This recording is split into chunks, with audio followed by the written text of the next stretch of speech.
We have WWL-TV political analyst Clancy joining me right now via Zoom. Clancy, what do you think the chances are of Scalise being the next Speaker of the House? Well, the sports books have him at even money and the clear favorite. Now, I don't know how much they know about politics. They clearly know a lot about sports. But certainly Scalise is one of the obvious few choices that the Republicans have. The problem that the Republicans have, though, and this includes Scalise, is that the last three Republican speakers all left early. They weren't ousted. McCarthy is the first one to have that on his record.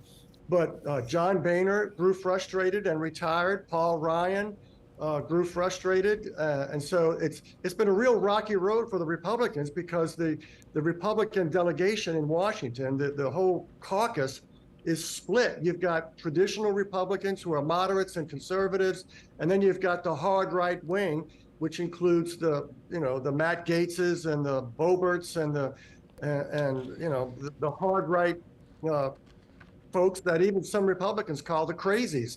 And they are the ones who caused this to happen today.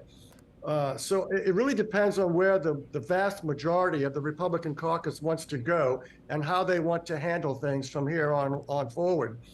Steve Scalise clearly has very good political skills. It's how he got to be the whip and then the House Majority Leader.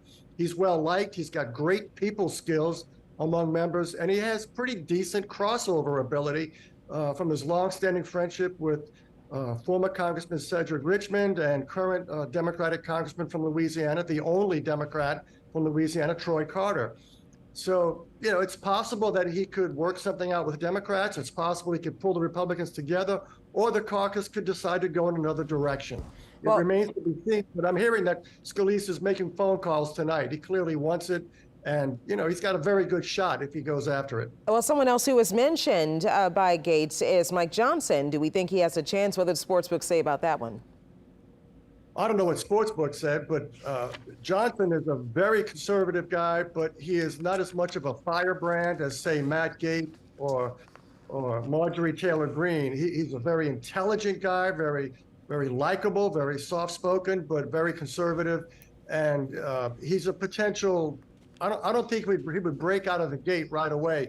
He would be somebody who could be I don't want to say a compromise candidate, but if Scalise decides not to go for it, if he falls short, I think the next person in line would probably be the Speaker pro tempore, McHenry, who is very well liked and very well respected and very intelligent. But it's going to be a difficult task when you look at the track record of the last three Republican speakers. They all essentially got hounded out of office, whether officially like McCarthy today or unofficially like John Boehner and Paul Ryan. All right. Of course, obviously, if either of them were to be named as Speaker, it could have somewhat of an impact on Louisiana. What do you think that would mean for the state? Well, it would be more than a somewhat impact, but let's face it, being Speaker of the House of Representatives in Washington is not like being Speaker of the House in Baton Rouge. You don't just get to rewrite the budget and throw all the projects in your district. You have to keep a majority of a body of 435 representatives, all of them elected, all of them with ambitions and egos in line, and you got to keep them happy. The days of strong-armed speakers like Tip O'Neill and Nancy Pelosi, frankly, are gone among the Republicans, at least while they are so fractured. If the Republicans could, get things to where everybody's kind of on the same page philosophically, I think whoever is the Republican Speaker could wield a stronger gavel and be able to deliver more things for his or her own state, as well as for the country and the party.